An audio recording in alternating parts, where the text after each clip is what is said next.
Hello गाईस, आज date आहे 6 जून, Saturday आज. 5 जूनला माझा फोन चोरीला गेला.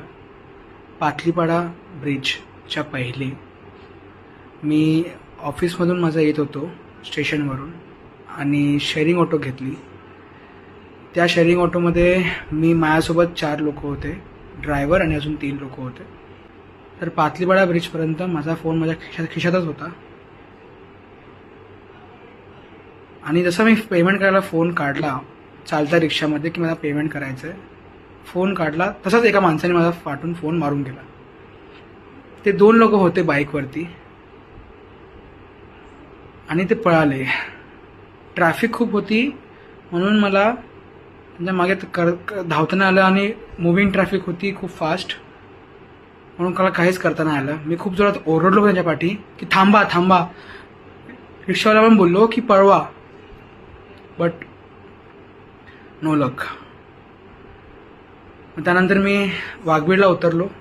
एका पोलीस काकांना सांगितलं की असं घडलं माझ्यासोबत. तर ते मला बोलले की जा चित्तरसेल पोलीस स्टेशनला जा, तिकडे जाऊन तुझं काम होईल. चित्तरसेल पोलीस स्टेशन मानपाडाजवळ येतं. तिकडे गेलो मी,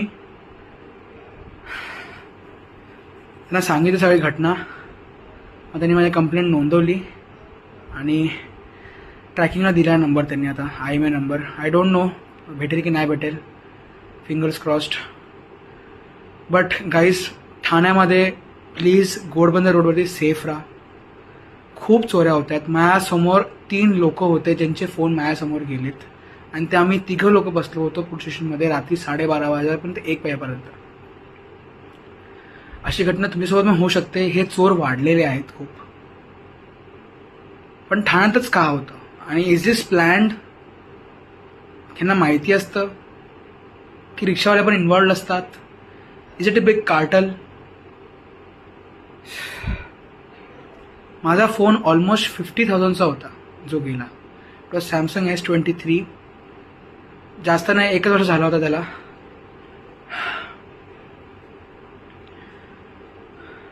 काहीच पातलीपाडा ब्रिजच्या पहिले तुम्ही प्लीज सेफ राहा. आणि सेकंड मोस्ट स्पॉट जास्त चोरी होणार आहे ते नाशिकचा ब्रिज जे आपण जातो कापूरबावडीला, त्याच्या पहिले पण खूप चोऱ्या होतात. जांभी नाक्याला पण लोकांनी एक्सपिरियन्स केलं आहे माझ्या बिल्डिंगमधून की सोन्याच्या बांगड्या कापतायत.